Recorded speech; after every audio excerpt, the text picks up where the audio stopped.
va démarrer. Heureusement, on est la dernière séance. Et hello, Armin Hopp, the tallest man from Germany. on a 1 heure devant nous pour s'amuser. On est vraiment là pour s'amuser. Ceci, c'est Laurent Gérard. C'est le premier journaliste en France qui traitait le sujet de la formation professionnelle en ligne. OK? Yeah. Et toutes les grandes publications ont publié les colonnes de Laurent Gérard. Voilà.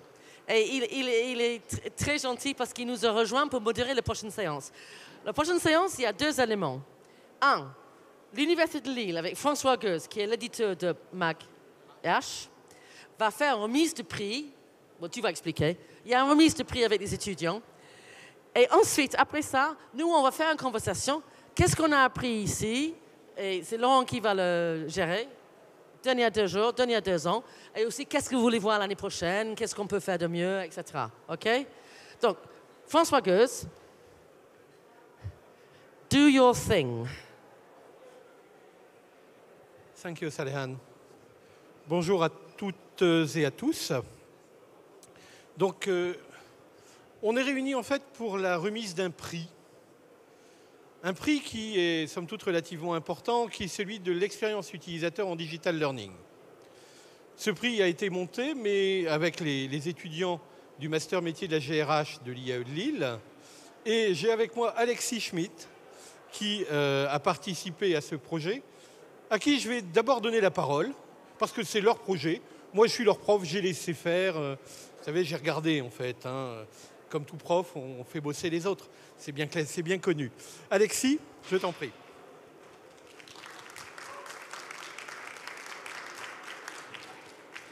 Merci beaucoup. Donc, chaque collaborateur a sa manière d'apprendre et c'est pour ça que nous sommes tous là, pour essayer de présenter ou de rechercher une solution que nous jugeons la plus adéquate possible. Avec M. François Gueuse, notre enseignant, nous avons voulu questionner pendant notre master GRH cette notion de e-learning. Nous nous sommes concertés avec mon groupe de travail et nous avons voulu orienter notre regard vers les modalités d'accès données par les entreprises pour la formation de leurs salariés.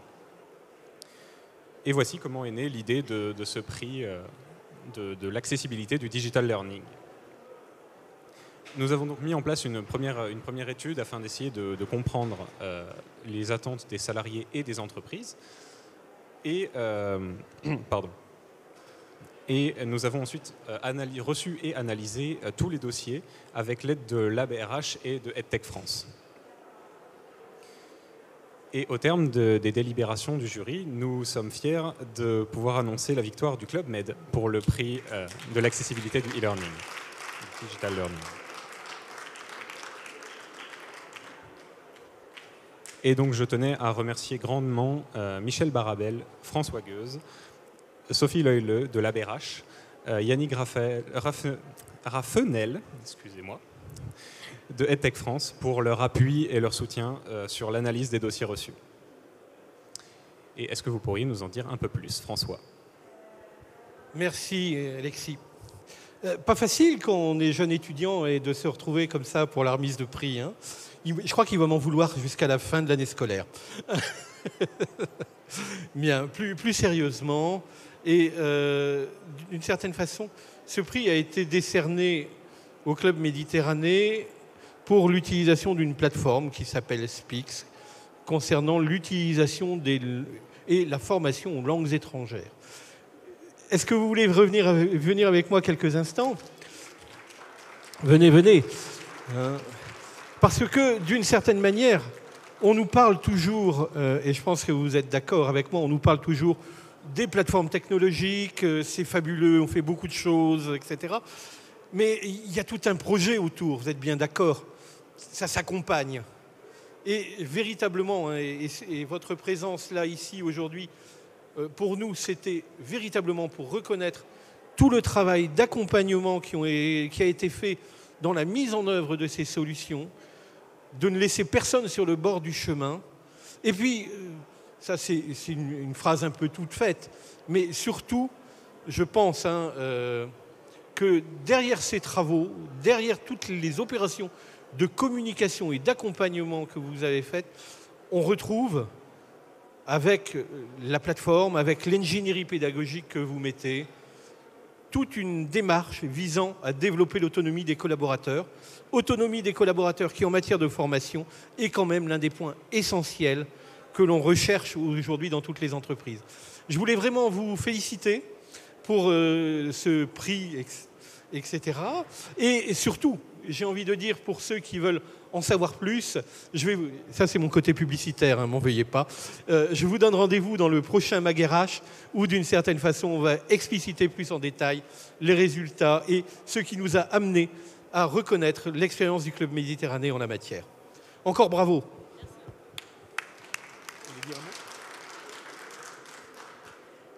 Tout d'abord, merci à Mag RH et l'ensemble des étudiants de l'IAE Lille pour la remise de ce prix et à vous, Monsieur Gueuz. Bien évidemment à Spix qui nous ont accompagnés.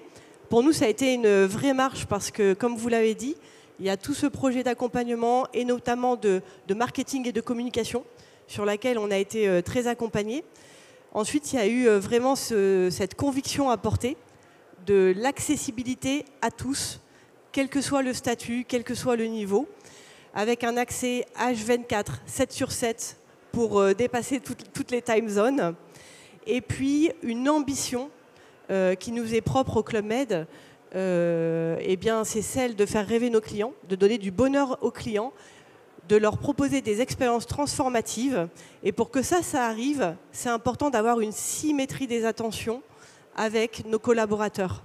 Et Spix, d'offrir l'accès aux langues, de pouvoir favoriser dans nos équipes, où on a jusqu'à 25 nationalités différentes, eh bien, la communication, de pouvoir proposer à nos clients aussi de créer du lien entre eux. Eh bien, en fait, au-delà juste d'une compétence, c'est aussi aller faire vivre, nourrir une ambition, un rêve que nous avons au Club Med depuis près de 72 ans.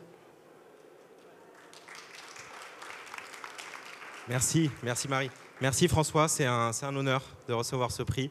On est ravis, c'est une superbe aventure, l'aventure du Club Med.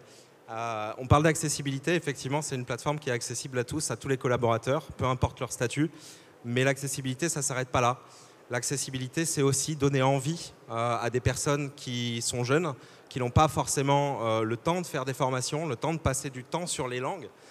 Et comment on leur a donné envie en faisant, effectivement, en communiquant efficacement, en lançant des campagnes de communication qui soient ludiques, qui leur donnent envie d'apprendre et qui créent finalement une vraie communauté d'apprenants au sein des différents villages du Club Med, entre les GO, entre les GE, entre les personnes qui sont dans les back-office. Donc voilà, c'est vraiment une fantastique aventure et aujourd'hui on a vraiment un super taux d'adoption avec Club Med.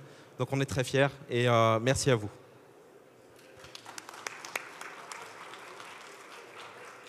Merci encore et encore bravo. Dernier point, parce que vous avez vu Alexis tout seul, là, comme un pauvre. Je tiens simplement, surtout, à remercier la dizaine d'étudiants qui se sont impliqués dans ce projet, qui ne pouvaient pas tous être présents, bien entendu, aujourd'hui, parce que ce sont des étudiants et eux, ils travaillent. Ils n'ont pas le temps d'aller dans un salon. Non, c'est une boutade. D'une certaine façon, ce sont des étudiants en apprentissage de grande qualité. Ils ne pouvaient pas tous se libérer. Alexis a réussi à être présent avec d'autres. Et donc, vraiment encore un grand merci et encore un grand bravo pour tout cela. Je passe la parole à la grande divinité céleste de la presse RH. Il faut arrêter là. Non. Bon, c'est le moment de la...